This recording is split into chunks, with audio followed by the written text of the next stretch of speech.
નમસ્કાર મિત્રો, સ્વાગત છે તમારું આપણી પોતાની યુટ્યુબ ચેનલ પેન્શન ગુજરાતમાં। તો મિત્રો, આજે આપણે એક એવા મહત્વપૂર્ણ વિષય પર વાત કરવા જઈ રહ્યા છીએ જે લાખો પેન્શનરો અને નિવૃત્ત કર્મચારીઓ માટે ખૂબ જ ઉપયોગી સાબિત થઈ શકે છે। 1 જુલાઈ 2026થી નેશનલ પેન્શન સિસ્ટમ એટલે કે એનપીએસ સાથે જોડાયેલા કેટલાક મહત્વપૂર્ણ નિયમોમાં ફેરફાર અમલમાં આવ્યા છે। ઘણા લોકો સોશિયલ મીડિયા પર એવી ચર્ચા કરી રહ્યા છે કે નવું પેન્શન ટેબલ જાહેર થયું છે, જ્યારે કેટલાક લોકોમાં ગેરસમજ પણ જોવા મળી રહી છે। તેથી આજના આ વિડીયોમાં આપણે માત્ર ઉપલબ્ધ માહિતીને આધારે જાણીશું કે 1 જુલાઈ 2026થી કયા નવા નિયમો લાગુ થયા છે, તેનો પેન્શનરો અને એનપીએસ સબસ્ક્રાઇબર પર શું પ્રભાવ પડશે અને કઈ બાબતોનું ખાસ ધ્યાન રાખવું જોઈએ। તેથી આ વિડીયો અંત સુધી જરૂરથી જોતા રહેજો અને ચેનલ પર નવા હોય તો આ ચેનલને અત્યારે જ સબસ્ક્રાઇબ કરી દેજો, કારણ કે આ ચેનલ પર અમે દરરોજ પેન્શનર તેમજ સરકારી કર્મચારીઓને લગતી તમામ માહિતી લાવતા રહે છે। તો મિત્રો, સૌથી પહેલાં એક મહત્વની વાત સ્પષ્ટ કરી દઈએ કે અહીં જે ફેરફારોની ચર્ચા થઈ રહી છે તે મુખ્યત્વે નેશનલ પેન્શન સિસ્ટમ એટલે કે એનપીએસ સાથે સંબંધિત છે। જો તમે કેન્દ્ર સરકાર, રાજ્ય સરકાર અથવા અન્ય કોઈ સંસ્થામાં એનપીએસ હેઠળ આવો છો તો આ માહિતી તમારા માટે ખૂબ જ મહત્વપૂર્ણ છે। જો તમે જૂની પેન્શન યોજના હેઠળ પેન્શન મેળવી રહ્યા છો તો પણ આ માહિતી જાણવી જરૂરી છે, કારણ કે ભવિષ્યમાં પેન્શન સંબંધિત નીતિઓ સમજવામાં તે ઉપયોગી બની શકે છે। મિત્રો, હવે વાત કરીએ પ્રથમ મોટા ફેરફાર વિશે। તો 1 જુલાઈ 2026થી pension fund regulatory and development authority એટલે કે PFRDA દ્વારા વાર્ષિક મેન્ટેનન્સ ચાર્જ અને PRAN એટલે કે પ્રાણ એટલે કે પરમેનન્ટ રિટાયર્ડ એકાઉન્ટ નંબર સંબંધિત ફીના નિયમોને વધુ સ્પષ્ટ કરવામાં આવ્યા છે। અગાઉ ઘણા સબસ્ક્રાઇબર્સને આ એ બાબતમાં ગૂંચવણ રહેતી હતી કે ખાતું ખોલતી વખતે કઈ ફી લાગશે, અને ઘણા સબસ્ક્રાઇબરને એ બાબતમાં ગૂંચવણ રહેતી હતી કે ખાતું ખોલતી વખતે કઈ ફી લાગશે અને દર વર્ષે કેટલો મેન્ટેનન્સ ચાર્જ ભરવો પડશે। હવે નવા નિયમો અનુસાર PRAN ઓપનિંગ ચાર્જ માત્ર પ્રથમ વખત ખાતું ખોલતી વખતે જ લાગશે, એટલે કે એક જ ખાતા માટે વારંવાર આ ચાર્જ ચૂકવવાનો રહેશે નહીં। આ સ્પષ્ટતા લાખો એનપીએસ સબસ્ક્રાઇબર્સ માટે મહત્વપૂર્ણ માનવામાં આવી રહી છે। મિત્રો, હવે ટાયર 1 અને ટાયર 2 એકાઉન્ટ વિશે પણ સરળ ભાષામાં સમજી લઈએ।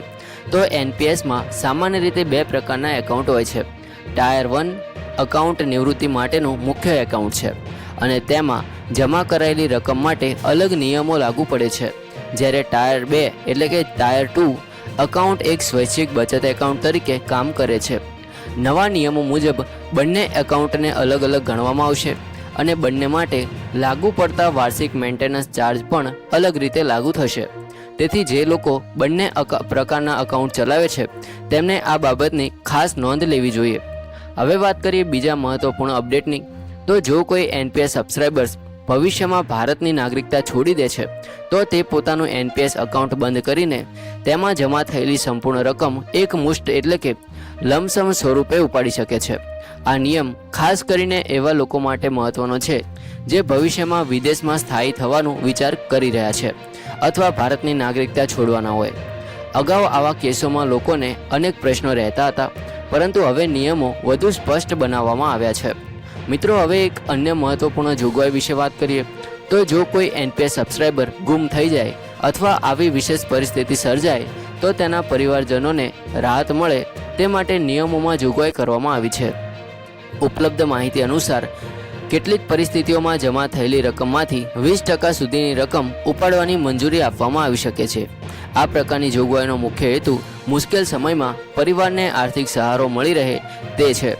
જો કે દરેક કેસમાં લાગુ પડતી પ્રક્રિયા અને જરૂરી દસ્તાવેજો અલગ હોઈ શકે છે, તેથી સત્તાવાર માર્ગદર્શિકા મુજબ કાર્યવાહી કરવી જરૂરી રહેશે। હવે મિત્રો, સૌથી વધુ ચર્ચામાં રહેલા મુદ્દા એટલે કે નિવૃત્તિ સમયે મળનારા લાભોની વાત કરીએ। તો એનપીએસ હેઠળ નિવૃત્તિ સમયે સબસ્ક્રાઇબર્સને પોતાની કુલ જમા રકમમાંથી 60% સુધીની રકમ ટેક્સ ફ્રી રીતે એક મુશ્ત ઉપાડવાની સુવિધા ઉપલબ્ધ રહે છે। બાકીની રકમનો ઉપયોગ એન્યુટી એટલે કે નિયમિત પેન્શન મેળવવા માટે કરવામાં આવે છે। નવા અપડેટમાં નિવૃત્તિ પછી આવક વધુ વ્યવસ્થિત રીતે મળી રહે તે માટે કેટલાક ફ્લેક્સિબલ વિકલ્પોની પણ ચર્ચા કરવામાં આવી છે। તેનો હેતુ નિવૃત્તિ પછી લાંબા ગાળાની આર્થિક સુરક્ષા નિશ્ચિત કરવાનો છે। મિત્રો, અહીં એક ખાસ વાત ધ્યાનમાં રાખવાની છે કે ઘણા લોકો નવું પેન્શન ટેબલ શબ્દ સાંભળીને એવું માની લે છે કે તમામ પેન્શનરોના માસિક પેન્શનમાં તરત જ વધારો થઈ ગયો છે, પરંતુ ઉપલબ્ધ માહિતીને પ્રમાણે અહીં મુખ્ય ભાર એનપીએસના નિયમો, ચાર્જ માળખા અને નિવૃત્તિ સમયે ઉપલબ્ધ વિકલ્પો પર છે. તેથી કોઈપણ પ્રકારના માસિક પેન્શન વધારા વિશે નિર્ણય લેતા પહેલાં સત્તાવાર જાહેરનામું અથવા પરિપત્ર જરૂર તપાસવું જોઈએ. માત્ર સોશિયલ મીડિયા પર ચાલતી અફવાઓને આધારે નિર્ણય લેવો યોગ્ય નથી. જો તમે કેન્દ્ર સરકારના કર્મચારી છો, રાજ્ય સરકારના કર્મચારી છો અથવા એનપીએસ હેઠળ નિવૃત્તિની તૈયારી કરી રહ્યા છો, તો તમારે તમારા PRANની વિગતો, તમારા એકાઉન્ટ પ્રકાર, વાર્ષિક ચાર્જ અને નિવૃત્તિ સમયે ઉપલબ્ધ વિકલ્પોની સંપૂર્ણ માહિતી અગાઉથી મેળવી લેવી જોઈએ. યોગ્ય માહિતી હોવાને કારણે ભવિષ્યમાં કોઈ ગેરસમજ અથવા આર્થિક નુકસાનથી બચી શકાય છે. મિત્રો, પેન્શન સંબંધિત કોઈ પણ નિર્ણય લેતા પહેલાં હંમેશા સત્તાવાર માર્ગદર્શિકા અને અધિકૃત સૂચનાઓ પર જ વિશ્વાસ રાખવો જોઈએ. PFRDA અને એનપીએસ સંબંધિત અધિકૃત માર્ગદર્શિકા સમયાંતરે અપડેટ થતી રહે છે. તેથી જો તમારા મનમાં કોઈ પ્રશ્ન હોય તો સત્તાવાર માહિતીને આધારે જ આગળ વધવું યોગ્ય રહેશે. ખોટી માહિતીથી બચવું અને સાચી માહિતીને આધારે નિર્ણય લેવો એ દરેક પેન્શનર કર્મચારી અને માટે અત્યંત મહત્વપૂર્ણ છે. મિત્રો, હવે એક આપણે ખૂબ જ મહત્વની વાત સમજવાનો પ્રયાસ કરીએ કે ઘણા પેન્શનરોના મનમાં એક પ્રશ્ન હશે કે આખરે આ નવા નિયમોથી આપણને સીધો શું ફાયદો થશે. તો મિત્રો, સૌથી પહેલો ફાયદો એ છે કે હવે એનપીએસ સંબંધિત ઘણી પ્રક્રિયાઓ વધુ સ્પષ્ટ બની રહી છે. અગાઉ ઘણી વખત ખાતું ખોલતી વખતે PRAN સંબંધિત ચાર્જ, મેન્ટેનન્સ ફી અને નિવૃત્તિ પછી મળનારા વિકલ્પોને લઈને લોકોમાં ગેરસમજ જોવા મળતી હતી, પરંતુ હવે PFRDA દ્વારા નિયમો વધુ પારદર્શક બનાવવાના પ્રયાસો કરવામાં આવ્યા છે. એટલે કે ભવિષ્યમાં કોઈપણ સબસ્ક્રાઇબર્સને પોતાના ખાતા અંગે વધુ સ્પષ્ટ માહિતી મળી શકે અને અનાવશ્યક મુશ્કેલીઓનો સામનો કરવો ન પડે. હવે મિત્રો, પ્રાણ વિશે પણ થોડું જાણી લઈએ. તો પ્રાણ એટલે કે પરમેનન્ટ રિટાયર્ડ એકાઉન્ટ નંબર. જેમ બેંક ખાતાનો એક અલગ નંબર હોય છે, તેમ એનપીએસમાં દરેક સબસ્ક્રાઇબર માટે PRAN ખૂબ જ મહત્વપૂર્ણ ઓળખ છે. આ નંબર દ્વારા જ તમારા યોગદાનની માહિતી, તમારા ખાતાની વિગતો અને ભવિષ્યમાં મળનારા લાભોનું સંચાલન કરવામાં આવે છે. તેથી પ્રાણ સંબંધિત તમામ માહિતી સાચવી રાખવી અને તેમાં કોઈ ભૂલ હોય તો સમયસર સુધારી લેવી ખૂબ જ જરૂરી છે.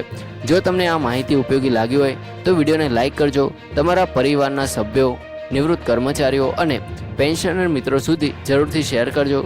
જો તમે હજી સુધી પેન્શન ગુજરાત ચેનલને સબસ્ક્રાઇબ નથી કરી તો અત્યારે સબસ્ક્રાઇબ કરી બેલ આઇકન દબાવી દેજો, જેથી પેન્શન, એનપીએસ, DA, DR, સરકારના નવા નિયમો અને નિવૃત્તિ સંબંધિત દરેક મહત્વપૂર્ણ અપડેટ તમને સૌથી પહેલાં મળી રહે. જય હિન્દ, વંદે માતરમ.